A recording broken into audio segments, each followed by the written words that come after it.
لي جون ديال دابا راه ما كيقبلوش بهذا الشيء هذا، كيقول لك سوا تخلصني اخويا وهذا الشيء راه غيكومبونسي لي داك المجهود، اولا خويا ما نخدمش انا كاع، ولا يمشي وكاين اللي كيمشي كاع كيتلاح كيشري موطور كيتلاح لا ليفريزون، اولا كاين اللي كيمشي كيخدم سيكوريتي بخير جالس ما كيضرب لا تما لا والو، وعنده تقريبا نفس الصالير وصالير كيوصلوا شهريا. يعني ماشي راه توقف داك الشونتيا كتحبس الخدمه وصافي ما كيبقاش خدام وكيولي في واحد السلام عليكم. كيف ما لاحظتوا مؤخرا كاين واحد المشكل العويص ديال البنايه في الشونتي ديال البني، دي شونتيي اللي حبسوا، دي شونتيي اللي روطار، والسبب ديالهم هو البناي ما بقاش قابل ديك 80 ولا 70 درهم اللي كانوا كيضحكوا عليه بها، ولا كيطلب 200 ولا 180 درهم للمتعلم و300 درهم للمعلم في النهار بطبيعه الحال. هاد الاثمنه هادو هما اللي ولاو في هاد الاخر، في اخر 3 سنين، واش يشكل واحد المشكل كبير عند الشركات اللي في هاد الدومين هذا ديال البي تي بي، وخصوصا المنعشين العقاريين الصغار. فهذا المشكل ديال البنايه واش غير عجز ولا بنادم ما بقاش باغي، ما بقاش صافي ما بقاش فيه اللي يخدم، او لا كاين فريمون واحد المشكل اللي بنيوي اللي من البنايه مابقاوش قابلين بهذا الدل هذا، ولا مابقاوش قابلين بهذه الصاليرات هادو، واش كيشوفوا راسهم انهم من الاحسن يبدلوا الخدمه ويمشيو يخدموا شي خدامين اللي مرتاحين ما كاينش التماره وهاد الشمس هاد الظروف هذه الخايبه وبنفس الصالير. فهادشي هذا اللي غنشوفوه اليوم ان شاء الله. معكم احمد وخليكم معايا. واش كاين شي خدامه ولا والو؟ واش لا مان دوفر كاع تقطعات لهاد الدرجه، ما بقات الخدمه قليله، بنادم ما تبقاش ليه يخدم ولا والو؟ هادشي راه من العيد لدابا راه واحد لاكادونس ديال الخدامه الى فلاشوت. بسبب هاد المشاريع هادو ديال الدوله، فالطلب على البنايه ولا كبير بزاف. البنايه اللي كان كيطلب 70 ولا 80 درهم ما بقاش قانع بهاد الخلصه هادي، ولا كيطلب اكثر. يعني ولا واحد الطلب ديال الخدمه كبير، ولكن العرض ما كيتوافقش مع داك الطلب اللي داروا. وبسبب كيف قلنا هاد المشاريع هادو ديال الدوله، فانه خدات البنايه بزاف. ملي كنشوفوا باللي وكيتبناو الطرقان، ولاو كيتبناو مدارس، ولاو كيتبناو مستشفيات. المهم داكشي على قد الحال، واخا عارفين عندنا مشكل في الصحه وفي التعليم. المهم اللي كاين واحد المجهودات كيداروا في هاد ليسونس. المهم الغرض ديالي ماشي هو هذا على الصحه والتعليم، دابا الغرض ديالي هو هذا على البنايه.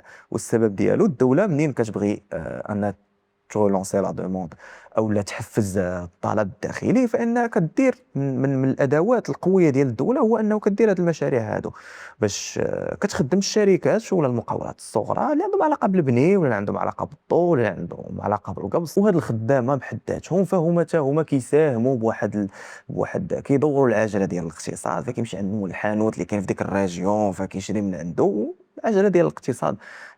هكا كدير كتسمى بليفي مولتيبليكاتور. ملي ولا الطلب بزاف على هذه البنايه بطبيعه الحال ولاو كيطلبوا الثمن، خصوصا بان الظروف اللي كيخدموا فيها راه ما ساهلاش تخدم تحت. بعض المرات راه في الصيف كتوصل ل 45 درجه في شي بلايص، وخدمه اللي كلها ريسك. يعني في اي لحظه تقدر تعرض حياتك انت للخطر ولا تمرض. الاسباب باينين، غلاء المعيشه هو اللي خلى البنايه انهم يطلبوا هاد الاثمنه هادو. المعيشه غلات بزاف، ما بقاش قادر انه يوفر سكن ولا يعيش كيف ما كان كيعيش في 2017 و 2016. فهذه من جهه. من جهه اخرى هاد الناس هادو بزاف منهم كيخدموا في النوار. يعني ملي كيولي الطلب على واحد الحاجه وانك ساهل انك تسمح مثلا في هذاك المنعش العقاري اللي انت خدام معاه، راه لا جاك زادك واحد 20 درهم في النهار كتمشي. يعني راه كيوليو عندهم واحد المشكل كبير باش انهم يخليو بنايه مثلا معاهم مده طويله وكمل معاهم هاد الشونتي هذا ولا هذاك المشروع اللي خدامين عليه. فثالث حاجه راه واحد الظروف اللي كيخدموا فيها دوك البنايه راه صعيبه بزاف. راه زعما راه ماشي اي واحد يقدر على ديك الخدمه. راه صاحبي راه الشمس راه كتهز الثقل، راه كاين عندك واحد الريسك انك تعرض حياتك للخطر. وعادة الجينيراسيون ديال دابا راه ما كتقبلش باي حاجه. يعني كتشوف بان الجينيراسيون اللي قبل منا راه تصيدات ما فيها بركة، والله ما فيها البركة بالله. ما تشبعش لا من ولادك، لا من والديك، لا من خوتك. ما تديرش الواجب مع الناس. لي مات ما تجيب ليه خبار، لي عدو فرح ما تجيب ليه خبار. حتى دوز الوقت ملي تجي كتلقى الوقت داس، ما تبقى تلقى، ما يبقى عندك كاع الوجه باش تمشي تجزي ولا تعزي ولا. والله القاسم غير تتبقى تالف، لا اليوم لا غدا لا هاد العام لا العام الاخر. تتعود عندك 30 40 50 60 70 تيقول لك الله يرحم. يعني كاين اللي باه بناي وكيشوفوا كيفاش ضرب تماره وكيفاش ولا، وهاد الناس لا مرضوا راه ما كيعقل عليهم حد، وخصوصا الا كنتي خدام في النوار. فلي جون ديال دابا راه ما كيقبلوش بهذا الشيء هذا، كيقول لك سوا تخلصني اخويا وهذا الشيء راه غيكومبونسي لي داك المجهود، اولا خويا ما نخدمش انا كاع، اولا يمشي، وكاين اللي كيمشي كاع كيتلاح كيشري موطور كيتلاح لا ليفريزون، اولا كاين اللي كيمشي كيخدم سيكوريتي بخير جالس ما كيضرب على تماره لا والو، وعنده تقريبا نفس الصالير، وصالير كيوصلوا شهريا.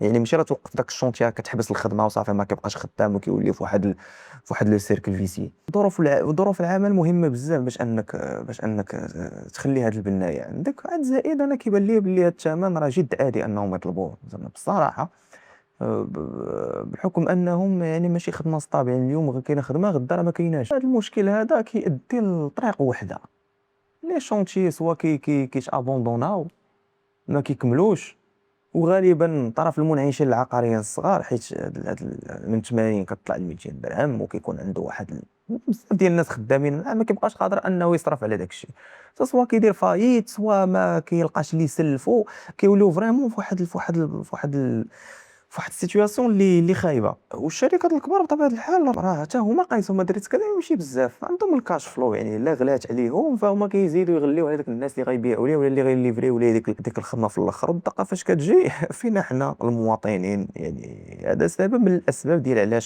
علاش العقار طلع، وعلاش الكرا ولا غالي في المغرب كامل. وهذا الشيء هذا بطبيعه الحال راه ماشي غير في المغرب بوحدو، جنوب افريقيا راه زعما عندهم مشكل عويص اكثر من هكا، عندهم طو شوماج اللي مفرقع اكثر من المغرب، وبنادم ما باغيش يخدم هاد الخدمه هذه. كاين الخدمه موجوده وما باغيش، ما قابلش هو كاع هاد الظروف. كانت طرات حتى في اسبانيا في لاكريز ولا في الازمه ديال 2008 سماهم جينيراسيون ني فورماسيون ني ترافاي، ما باغيين لا يخدموا ما باغيين لا يقراو، والاغلبيه ديالهم سوا هاجروا لبلدان واحده اخرين. فانا كيبان لي هذا الشيء هذا ماشي عكز من عند البنايه، ماشي ما فيهم اللي خدام اولا شي حاجه بحال هكا. فما قابلينش بهذه الظروف، ومن حقهم ما يقبروش بهذا الثمن، حيت 80 درهم النهار وانك تعرض نفسك للخطر. وكاينه خدمه واحده اخرى اللي كتخلصك نفس الشيء، راه بطبيعه الحال غتمشي لهذيك لي مواريسكي واللي عندك فيها لهنا وراحه البال، وخدمه اللي زعما من صغرنا كيقول لك اقرا كمل قرايتك باش ما تطلعش بالناي وتهز البغلي والضرب. يعني ديجا كنشوفوا فيها واحد الشوفه دونيه. اخويا اش غنقول لك، لا عاد ولات عندنا دابا حنا قيمه، وعاد ولينا كنحسوا بروسنا بلي راه حنا ولينا بشر ياك ما نعرف فين كنكثر البشر هكا كانوا حاقرين المسكينه صاحبي.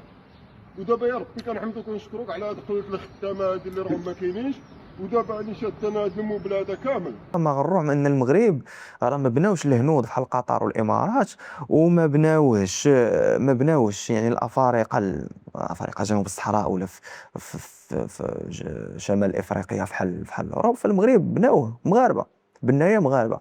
راه ملي كطلع على بحال اللي قلت، راه ملي كطلع على شي سبيطار ولا شي مدرسه ولا شي طريق، راه بزاف ديال العمال المغاربه اللي كانوا تما في الشونتي باش انه يكمل ديك الخدمه. فكنظن بان خصها تكون واحد الحملات تحسيسيه وتوعويه باش ان هاد الناس هادو يحسوا حتى هما بانهم عندهم قيمه في المجتمع. ماشي خصك تقرا باش ايفيتي هذيك الخدمه، بالعكس. وخصنا نتبعونا كيبان ليا خصنا نتبعوا الموديل الالماني، عندهم بطاله زعما من بين لي طول اللي هابطين. البطاله عند لي جون وصلوا وقيلا 8.64 في حدود بين 7 وبين 9، ما عرفش لو شيفر او النسبه بالضبط. او نجحوا فهما كيديروا عندهم واحد النظام كيسميوه الاوسبيل. دونك يعني كتخدم وكتقرا وكتخلص اللي هي اهم حاجه. يعني انت كتقرا وملي كتسالي قرايتك كتمشي كتخدم، وفي الاخر كيعطيوك صالير اللي كيمكنك من انك تعيش ترونكيل وتخلص الترونسبور ديالك، وانك تسكن بوحدك او تسكن مع شي واحد. المهم كيمكن لك من انك تعيش الحياه الكريمه. فهاد الشيء هذا اللي خص المغرب انه يفكر في شي موديل بحال هكا، بحال الموديل الالماني، باش ان هاد الناس هادو تولي عندهم واحد لا فورماسيون حتى هي. حيت البناي كيدخل بناي كيشوف راسو انه يبقى بناي لا طار كاع كيولي طاشرون، وزعما هاد الشيء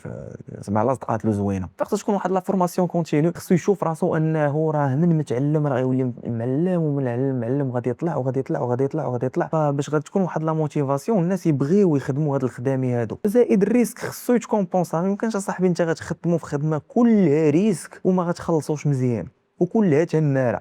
فغيفضل بطبيعه الحال انه يفضل يمشي يدير الخدمه في الليفرازون ولا يمشي يخدم في السيكوريتي على انه يخدم خدمه بحال هذه اللي كلها تماره وكلها هريس. بطبيعه الحال خص تكون عنده حتى هو تغطيه صحيه. هاد الناس هادو راه عرضه انهم يتهرسوا على انهم راه خدام بالكور ديالو، راه مشات له صحته راه ما غيخدمش، وشحال من واحد مسكين طاح ضحيه. فكنتمنى اننا حنا براسنا نعيضوا النظر في هذا الشيء، ما يبقاش يبان لنا بناي راه بناي وانسان واحد ما قراش وضرب تماره هي الحاجه الوحيده اللي بقات ليه باش انه يجيب الفلوس. بزاف ديال هاد الناس مساكن كيفضلوا انهم يمشيو حارقين على انهم يبقاو هنا. والناس اللي كيقولوا المغاربه معكازين ولا هاد الناس معكازين مابقاوش باغيين يخدموا، اخويا سير شوفهم في برا اش كيديروا ملي كيمشيو حارقين والناس كيخلصوهم مزيان وراه كيخدم اخاي من نيتو. اللي كتشوفوا غير مشكل ديال انه البنا يغلا فيقدر يكون سبب ديال تضخم كبير اللي غيضرب البلاد. حيت الا تضرب العقار في المغرب راه لا غلا العقار كتغلى المعيشه بواحد الدرجه